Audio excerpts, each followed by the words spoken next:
Can you become sexually attracted to your own body, passionately desire it?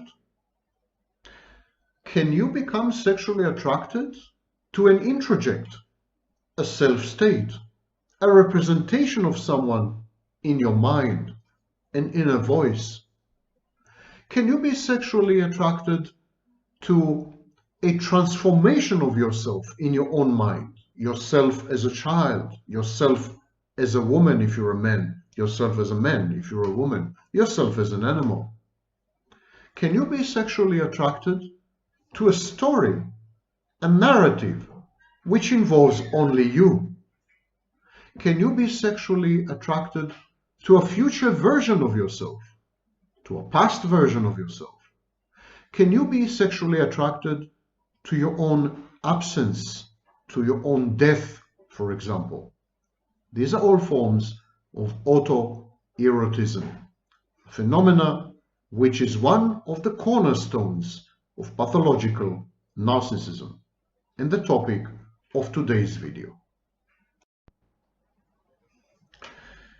Today we have a saucy video. We're going to discuss what else? Sex. Some people are sexually attracted to their own bodies. They are their own sexual objects. Even when they have sex with partners, they're actually masturbating with the partner's body. Some people are sexually attracted to how they imagine themselves to be. They imagine themselves to be, for example, children, and then they are attracted to themselves as children. Some people imagine themselves to be of the opposite sex. Some men imagine themselves to be women, and then they are attracted to themselves as women. And so all these are manifestations of a phenomenon known as autoerotism, first described, who else, by Sigmund Freud. Today we are going to survey, we're going to explore the entire range of autoerotism, the attraction to one's body, the attraction to one's self as a sexual object, the attraction to oneself as one could have been, role play with oneself, masturbating as a main form of sexual activity. We're going to discuss phenomena such as homosexuality, transgender states, and gender dysphoria.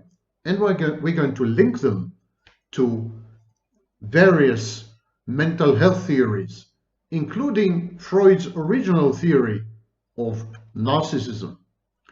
Because as Freud said, some people are sexually invested and emotionally invested in an internal object which represents themselves.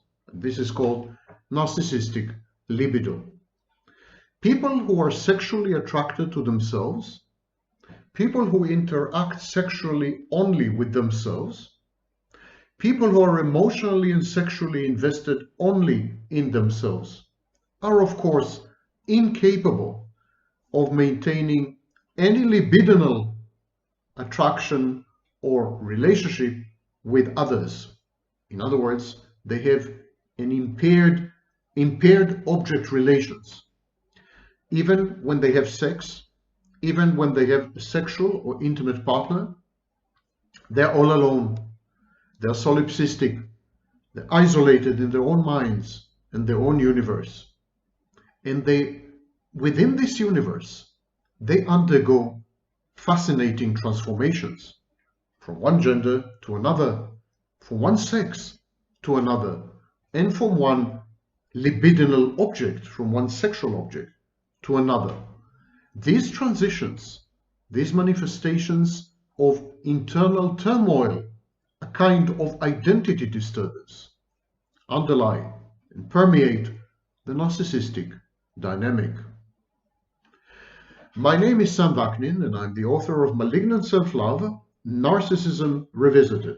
I'm 100,000% heterosexual, so don't entertain any unseemly thoughts. And I'm a professor of psychology. I will start by reviewing some recent literature, then I will discuss homosexuality, transgender, and gender dysphoria, and then I will give you a review of the original concept of autoerotism in Freud's work. These are the three parts of the video, and you're completely at liberty to watch only those parts that interest you, as is always the case. So shortly, I will review for you the most recent literature on autoerotism and similar paraphilias. But before we go there, let's start by a general overview of homosexuality, transvestism, transgender, and gender dysphoria, and try to place it in the continuum of narcissism and more specifically autoerotism. So this is the first part of the lecture, then I go on to literature review, and then at the very end I will describe Freud's concept of autoerotism. Let's start with homosexuality. Research failed to find any substantive difference between the psychological makeup of a narcissist who happens to be heterosexual and a narcissist who happens to have homosexual preferences. There is no typical profile of a homosexual narcissist. The homosexual narcissist is not more predatory than the heterosexual narcissist. The question of whether the homosexual narcissist is lying or telling the truth when he says that he wants to get laid by one and all, the question of whether the homosexual narcissist is suicidal, whether he's not afraid of AIDS, these are all essentially homophobic questions. Both heterosexual narcissists and homosexual narcissists are predators. Both of them devour narcissistic supply sources as they go along. Narcissists of all stripes and all sexual orientations look for new victims, the way tigers look for prey. They're hungry. They're hungry for adoration and admiration, acceptance, approval, any kind of attention. All sources die hard. Once taken for granted, the narcissistic element of conquest simply dies, and very often the narcissist is compelled to devalue the source and move on, as I've explained in previous videos in my interviews with Richard Rahman. Conquest is important to all narcissists, whether they're heterosexual or homosexual and somatic. Conquest is important because it proves to the narcissist his own superiority, irresistibility. The very act of subduing, subjugating, or acquiring the power to influence someone provides the narcissist with narcissistic supply, empowers him. The newly conquered idolize the narcissist. They serve as kind of trophies. The act of conquering, the act of subordinating, they're epitomized by the sexual encounter. It is an objective and atavistic interaction, regardless of the sex of the target. Making love to someone means that the consenting partner finds the narcissist, or one or more of the narcissist's traits, such as his intelligence, his physique, or his money, finds them, or him, the narcissist, irresistible. The distinction between passive and active sexual partners is mechanical, it's false, it's superfluous and superficial. Penetration does not make one of the parties the stronger one. To cause someone to have sex with you is a powerful stimulus and always provokes a sensation of omnipotence in the narcissist. Whether one is physically passive or active, one is always psychosexually active. Anyone who has unsafe sex is gambling with his or her life, though the odds are much smaller than public hysteria would have us believe. Reality does not matter, though. It is the perception of reality that matters. Getting this close to perceived danger is the equivalent of engaging in self-destruction. So it's a form of suicide. Narcissists are at times suicidal in this sense, in this way. They are self-destructive by being reckless. And this is common to all narcissists, heterosexual and homosexual. But there is one element which might be unique to homosexuals. The fact that their self-definition, that their core identity hinges on their sexual orientation. I know of no heterosexual who would use his sexual preference or sexual orientation to define himself almost fully. I know of no heterosexual who would say, I'm heterosexual, when he seeks to describe himself. Homosexuals would. A homosexual, a gay man, would say, I'm gay. A lesbian would say, I'm lesbian. This is their core identity. Homosexuality has been inflated to the level of a subculture, a separate psychology, identity politics, a myth. This is typical of persecuted minorities. However, it does have an influence on the individual, of course. Preoccupation with body and sex makes most homosexual narcissists somatic narcissists. What I'm trying to say is that prevalence and incidence of somatic narcissism among homosexuals is bound to be a lot more common than among heterosexual narcissists. In other words, many more homosexual narcissists are somatic than heterosexual narcissists. Moreover, the homosexual, as Freud had observed, makes love to a person of the same sex. In a way, the homosexual makes love to his reflection in very substantial ways. In this respect, the homosexual relations are highly narcissistic, or if they are not narcissistic, they're highly autoerotic. Making love to someone who looks like you, to a very large extent, is autoerotic, the same way that making love to your offspring is autoerotic. The somatic narcissist directs his libido, his sex drive, at his own body, as opposed to the cerebral narcissist, who directs his libido at his intellect. So the somatic narcissist is emotionally and sexually cathected, invested in his own body. The somatic narcissist cultivates his body, nourishes his body, nurtures his body. He is often a hypochondriac. He dedicates an inordinate amount of time to the needs, real or imaginary, of his body. It is through his body that the somatic narcissist tracks down and captures his supply sources. And the supply that the somatic narcissist so badly requires is derived from his shape, from his form, from his constitution, from his build, from his profile, physical profile, physiological profile, from his beauty, from his physical attractiveness, his health, or his age. If I'm right, and the majority of homosexual narcissists are somatic, this is their psychological profile. The somatic narcissist downplays narcissistic supply directed at other traits. He uses sex to reaffirm his prowess, his attractiveness, his youth. Love to the somatic narcissist is synonymous with sex, and he focuses his learning skills on the sexual act, the foreplay, the coital aftermath.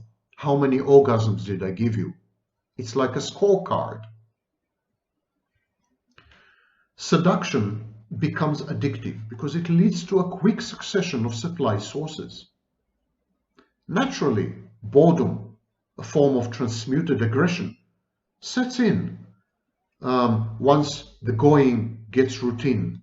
Routine is counter-narcissistic by definition, because routine threatens a narcissist's sense of uniqueness, being not average, above the common. And so this leads us to transsexuals. Philosophically, there is little difference between a narcissist who seeks to avoid his true self, a narcissist who positively attempts to become his false self, and a transsexual who seeks to discard his true gender or her true gender. There is a similarity there, superficially appealing similarity, but is it doubtful, is it questionable, or is it real? Is the rejection of one's gender, gender dysphoria, the equivalent of the narcissist's rejection of his true self? People sometimes seek sex reassignment because of advantages and opportunities which they believe are enjoyed by the opposite sex. And this rather unrealistic, fantastic view of the other is faintly narcissistic. It includes elements of entitlement, idealized overvaluation, self-preoccupation, and objectification of one's self and others.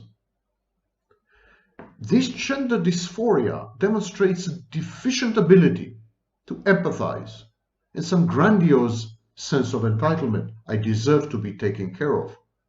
There's also some omnipotence. I can be whatever I want to be, despite nature, despite God. So transsexualism involves a lot of grandiosity, a lot of entitlement, and is very reminiscent of narcissism. The feeling of entitlement is especially manifest in some gender dysphoric individuals who aggressively pursue hormonal or surgical treatment. They feel that it is their inalienable right to receive such treatment on demand and without any strictures or restrictions. For instance, they oftentimes refuse to undergo psychological evaluation or treatment as a condition for the hormonal or surgical treatment. It is interesting to note that both narcissism and gender dysphoria are early childhood phenomena. This could be explained by problematic primary objects, parental figures, dysfunctional families, or a common genetic or biochemical problem. It is too early to say which. As yet, there isn't even an agreed typology of gender identity disorders, let alone an in-depth comprehension of their sources. A radical view, to some extent, was preferred in the 90s by Ray Blanchard. Ray Blanchard seems to indicate that pathological narcissism is more likely to be found among non-core, ego-dystonic, autogynephilia transsexuals, and among heterosexual transvestites. It is less manifest in core, egosyntonic, homosexual transsexuals. Autogynephilic transsexuals are subject to an intense urge to become the opposite sex. And so to be rendered the sexual object of their own desire, this is the path they choose. A male chooses to become a female because then he can become his own object of unbridled desire and passion. In other words, these people are so sexually attracted to themselves that they wish to become both lovers in the romantic equation. They wish to become the male and the female simultaneously. It is a fulfillment of the ultimate narcissistic fantasy of self-sufficiency. The false self is a fetish, narcissistic fetish. Freud made the distinction between anaclitic objects and narcissistic objects, and this is the ultimate in narcissistic objects. Autogynephilic transsexuals start off as heterosexuals. They end up being either bisexual or homosexual. By shifting their attentions to the opposite sex, the autogynephilic transsexual prove to themselves that they have finally become true and desirable. So, for example, by shifting his attention or her attentions to men, the male autogynephilic transsexual proves to himself that he has finally become a true and desirable woman. And this is all, of course, linked to autoerotism, first described, who else, by Sigmund Freud. But before we go there, I would like to give you a literature review. You can skip the literature review and go directly to the last part of the video, which deals with Freud's autoerotism.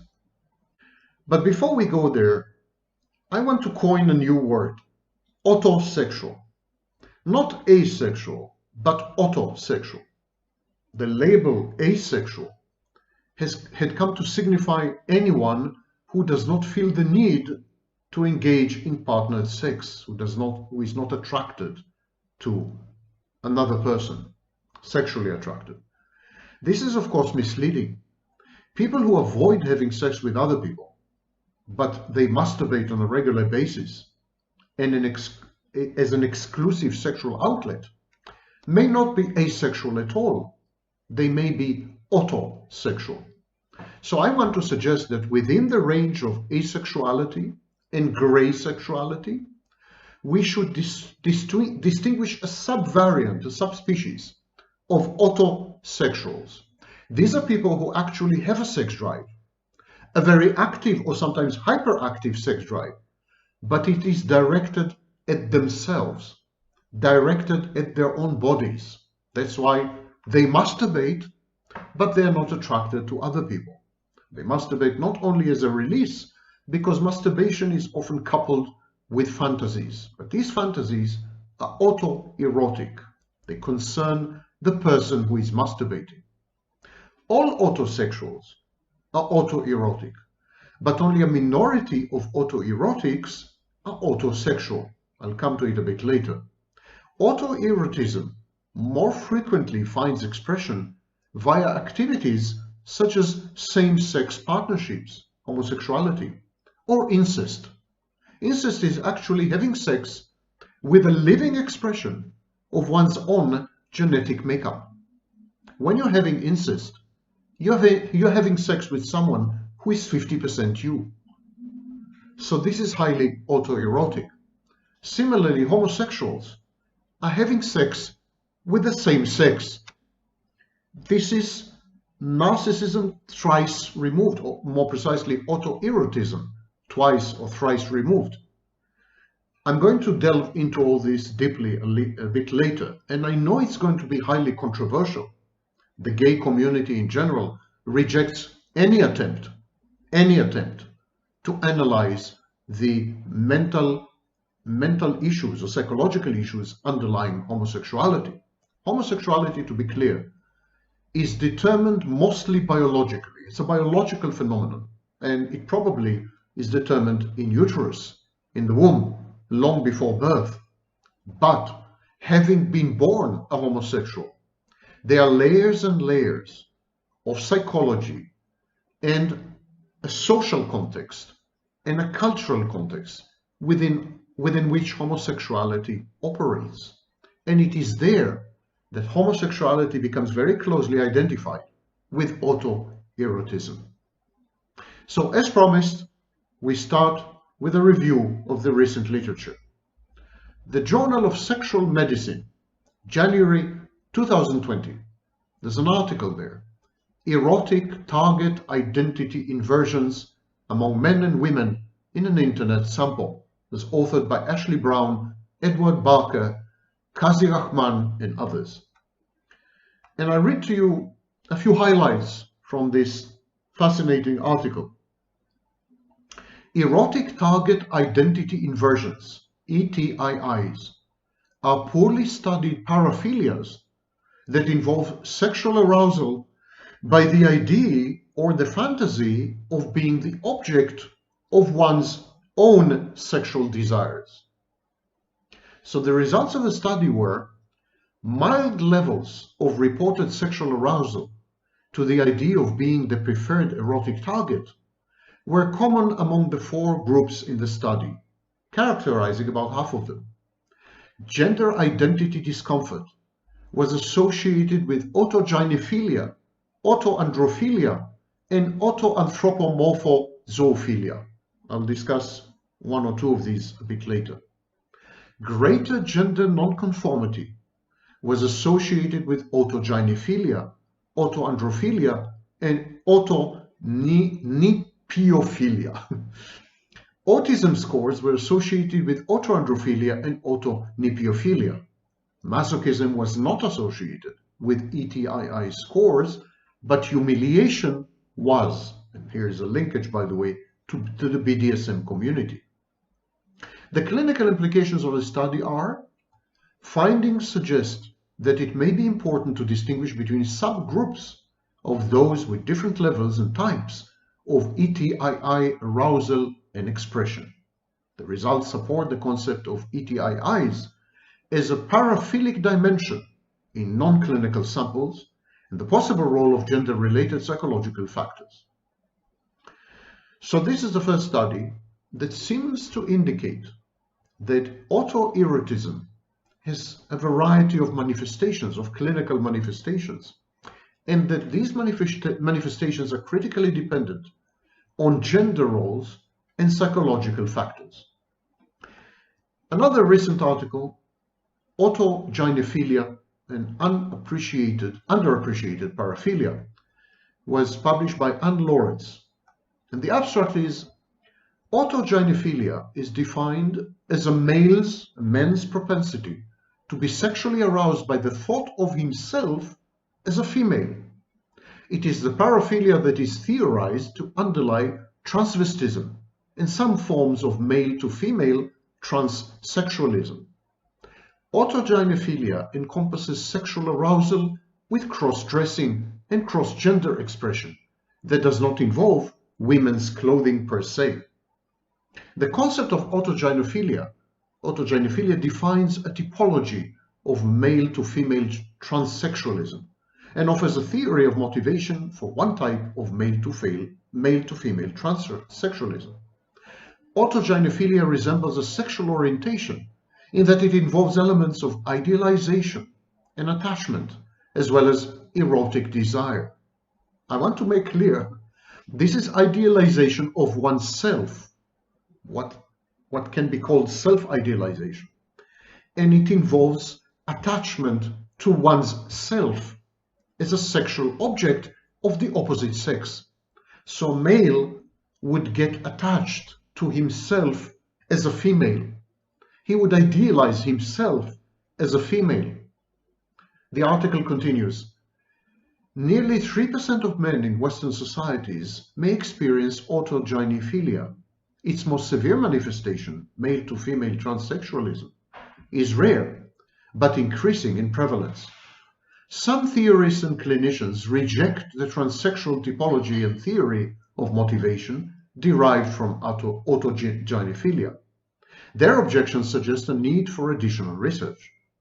The concept of autogynephilia can assist clinicians in understanding some otherwise puzzling manifestations of non-homosexual male to female transsexualism. Autogynephilia exemplifies an unusual paraphilic category called erotic target identity inversions, in which men desire to impersonate or turn their bodies into facsimiles of the persons or things to which they are sexually attracted. I want to clarify that target inversion doesn't have to involve the opposite sex. A man can imagine himself to be a child, and this is known as autopedophilia. A man can imagine himself to be a woman, and this is autogynephilia. A woman can imagine herself to be a man, autoandrophilia. Both sexes can imagine themselves to be an animal, and this is bestiality. And so these target inversions involve autoerotism plus inversion, plus conversion to another type, another organism in a way. Separate from this, we have classical autoerotism, which involves sexual attraction and libidinal investment in one's own body or one's introjects. And separate from this, we have sexual activities that involve sexual partners which resemble the active person. For example, homosexuality or lesbianism. In both cases, there is attraction to the same sex, which somehow embodies the active partner. Similarly, incest, as I've mentioned before. Another article was published in Journal of Sexual Research in March, in the quarterly, March to June 2009, was titled Erotic Target Location Errors, an Underappreciated Paraphilic Dimension. And it says, based on studies of heterosexual male fetishes, transvestites, and transsexuals, Blanchard in 1991 proposed the existence of a hitherto unrecognized paraphilic dimension, erotic target location errors, ETLEs, involving the erroneous location of erotic targets in the environment. Erotic target location errors can involve preferential attention to a peripheral or inessential part of an erotic target, manifesting as fetishism, or mislocation of an erotic target in one's own body, manifesting as a desire to impersonate or become a facsimile of the erotic target, transvestism or transsexualism. Despite its potential clinical and heuristic value, this concept defines a paraphilic dimension that is underappreciated. And so this review summarizes the studies leading to the concept of ETLEs and describes how they are believed to manifest in men whose preferred erotic targets are women, children, men, amputees, plush animals, and real animals. This review also describes the same phenomena in women and discusses possible etiologies, considers the implications of this concept for psychoanalytic theories of transvestism and male-to-female transsexualism, as well as for the forthcoming revision of the Diagnostic and Statistical Manual. Another article that I wish to refer you to is Clinical Observations and Systematic Studies of Autogynephilia. The term autogynephilia denotes a male's paraphilic tendency to be sexually aroused by the thought or image of himself as a woman. This term subsumes transvestism, as well as erotic ideas or situations in which women's garments, per se, play a small role or none at all. This review article, which was published, by the way, in Journal of Sexual Marital Therapy by Blanchard himself, this review article presents clinical examples of the lesser-known types of autogynephilia, those in which the element of cross-dressing is secondary or entirely absent. It sketches earlier attempts to label and conceptualize these phenomena. It summarizes recent quantitative studies exploring the relationships between autogynephilia and other psychosexual variables, heterosexual attraction, and speculates on the etiology of autogynephilia and its relationship to transsexualism. It is concluded that the concept of autogynephilia is needed to fill a gap in our current battery of concepts and categories for thinking about gender identity disorders. And finally, an article in the Archives of Sexual Behavior, August 2005, titled Early History of the Concept of Autogynephilia, again by Ray Blanchard. It says, since the beginning of the last century, clinical observers have described the propensity of certain males to be erotically aroused by the thought or image of themselves as women. Because there was no specific term to denote this phenomenon, clinicians' references to it were generally oblique or periphrastic. The closest available word was transvestism. The definition of transvestism, accepted by the end of the 20th century, however, did not just fail to capture the wide range of erotically arousing cross-gender behavior and fantasies, in which women's garments per se play a small role or none at all. It actually directed attention away from this phenomenon. The absence of an adequate terminology became acute in the writer's research on the taxonomy of gender identity disorders in biological males. This had suggested that heterosexual, asexual, and bisexual transsexuals are more similar to each other and to transvestites than any of them is to the homosexual type, and that the common feature in transvestites and the three types of non-homosexual transsexuals is a history of erotic arousal in association with the thought or image of themselves as women.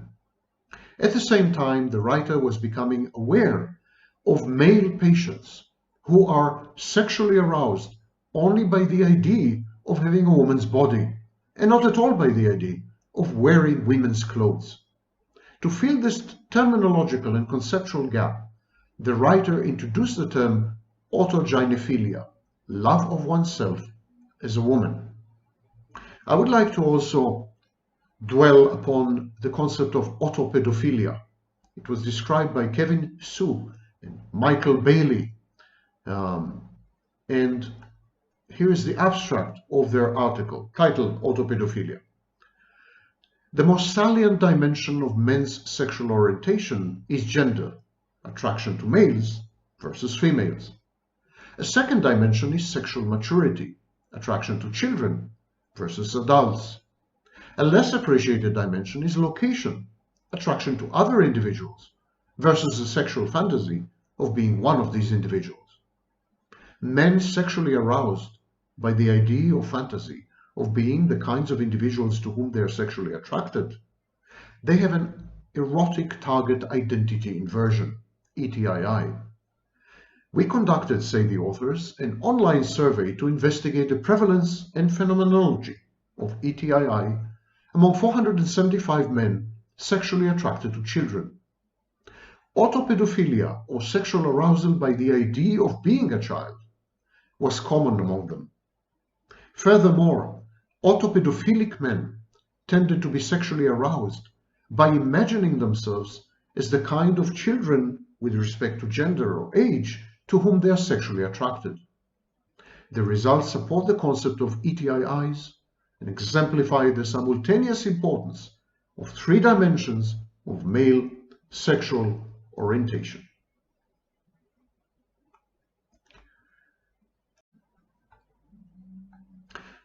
Autoerotism. I'm going to read to you the entry on autoerotism in the Freud Encyclopedia. Autoerotism is the term used to describe those forms of sexual activity that do not involve a sexual object. The specifically psychoanalytic sense of autoerotism is distinct from its general sense as a synonym for masturbation, although this distinction is sometimes blurred by psychoanalytic writers. Freud's concept of autoerotism had important ramifications for several central components of psychoanalytic theory, including the problem of the choice of neurosis, psychosexual development, and the etiology of perversion. The thesis that infantile sexuality is predominantly autoerotic underwent a gradual attrition after its publication in 1905. The term autoerotism was introduced by the British sexologist Havelock Ellis in 1989. He used it to denote spontaneous, unprovoked episodes of sexual arousal. Ellis published a second paper in 1898, linking the symptoms of hysteria to autoerotism, citing Freud and Joseph Breuer. And he sent an offprint to Freud. Freud adopted the term autoerotism a year later in a letter to Wilhelm Fliess, in which he describes autoerotism as the lowest of the sexual strata, which dispenses with any psychosexual aim and seeks only locally gratifying sensations. Even at this point, Freud defined the term differently than Ellis. As he later put it, the essential point is not the genesis of the excitation, but the question of its relation to an object. Freud made no published reference to autoerotism until the three essays on the theory of sexuality, in which he cited Ellis's work and distinguished Ellis's views from his own.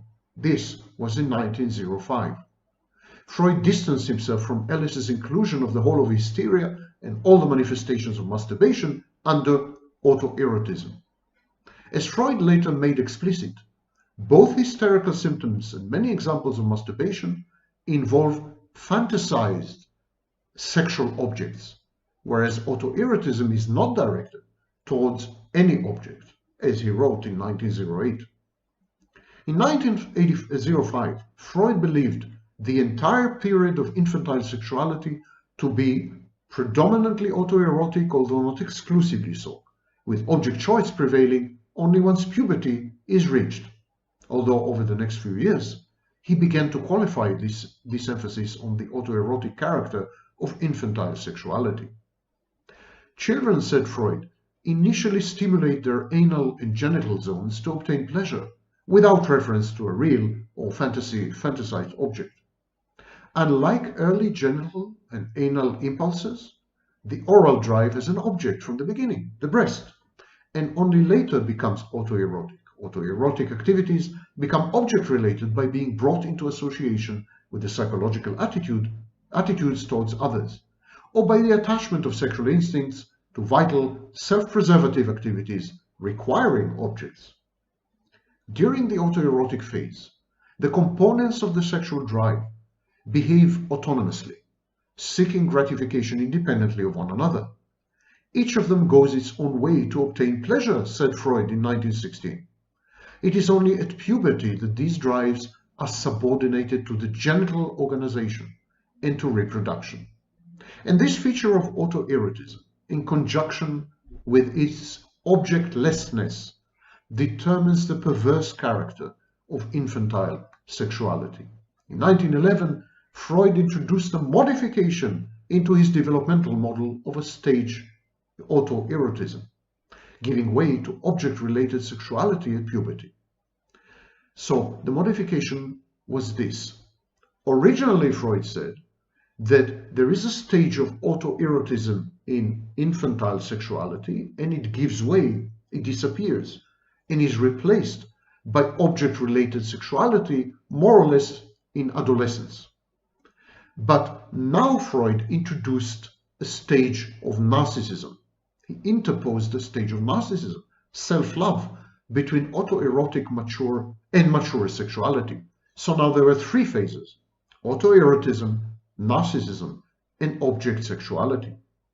During the narcissistic stage, the child takes himself as his first love object, and only later learns to love other people. Freud distinguished between obtaining sexual pleasure from one's body without recourse to a real or imagined sexual object, and that is autoerotism, and being sexually excited by one's body as a sexual object, narcissism. Freud went on to claim that paranoiacs are fixated in the stage of narcissism, whereas schizophrenics are fixated in the stage of autoerotism. He said this in 1911, and luckily for him, he never repeated it, because it's sheer nonsense. The unification of the sexual drive, which Freud had earlier claimed occurred only at puberty, is now described as a characteristic of the narcissistic stage. The problem posed by Freud's 1911 thesis of the stages of autoerotism and narcissism as the respective fixation points for schizophrenia and paranoia was dealt with by abandoning the nosological distinction. In The Disposition to Obsessional Neurosis, published in 1913, Freud propounded the idea of a pregenital organization of the libido, the anal sadistic stage, that follows the narcissistic stage. During this period, the component instincts, said Freud, have already come together for the choice of an object. The object is already something extraneous. Autoerotism was now implicitly confined only to the earliest phase of infancy. And then, of course, in 1914, the famous essay on narcissism, an introduction. Again, Freud changes his mind. He altered his scheme by describing the original oral relation to the breast as an autoerotic sexual activity. The first autoerotic sexual satisfactions, wrote Freud, are experienced in connection with vital functions which serve the purpose of self-preservation. The objectless oral sexual drive finds satisfaction through the necessarily object-directed self-preservative impulse to feed. In 1915, another essay, The Instincts and Their Vicissitudes, Freud wrote that the stage of autoerotism is abruptly gone. In other words, in this essay, he doesn't mention autoerotism at all. Autoerotism becomes the characteristic mode of sexual activity during the narcissistic stage. So he unifies the autoerotic with the narcissistic, the same way, by the way, I do. Autoerotism becomes the characteristic mode of sexual activity during the narcissistic stage. Freud does not spell out the implications of this change for his earlier concept of the disunity of sexuality during the stage of autoerotism, and the view that autoerotism is a phenomenon of the narcissistic stage seems to preclude the existence of truly objectless sexuality. In other words, by unifying autoerotism with narcissism, Freud destroyed the very concept, undermined the very concept of autoerotism, because narcissism is object-oriented. The object is oneself. In the 1915 edition of the 3 Essays of Theory on Sexuality, Freud emphasized that, I quote, "the choice of an object, such as we have shown to be characteristic of the pubertal phase of development, has already been frequently or habitually affected during childhood. That is to say, the whole of the sexual currents have become directed towards a single person in relation to whom they seek to achieve their aims." Freud drops completely autoerotism. He just distinguishes between two types of objects: self-object, the self as an object, and other people as objects. In Introductory Lectures on Psychoanalysis, 1916, Freud again reverted to his earlier position on the primary object-directedness of the oral drive, a view that he reiterated 7 years later in 1923. In the latter text, 1923, he also maintains the view that autoerotism is directed at the child's own body, in other words, that it's narcissistic. He writes, "In the first instance, the oral component instinct finds satisfaction by attaching itself to the sating of the desire for nourishment, and its object is the mother's breast. It then detaches itself, becomes independent, and at the same time autoerotic. That is, it finds an object in the child's own body." Freud's last major statement concerning autoerotism is found in an autobiographical study. He returns to the notion of a non-centralized stage of autoerotism, but describes this as preceding the oral stage. This was a logical outcome of Freud's thesis of oral, anal, and phallic organizations of the libido, published in 1925. Its earlier concept of anarchic, unstructured sexual activity is not compatible with the concept of infantile sexual organization, unless it is taken to precede them.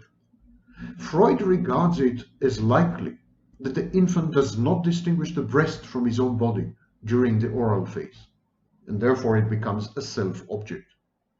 Freud's account of autoerotism became more and more contradictory and ambiguous during the course of his career. There is an ambiguity, for example, in his use of the term object. Does it refer to a real object out there, or a psychological object, an introject? This equivocation and confusion have been discussed by several psychoanalytic commentators, notably Compton and Macmillan. So as we see, autoerotism in the Freudian sense is a problem. I choose to define autoerotism as a libidinal or sexual or emotional investment either in one's own body or in an introject.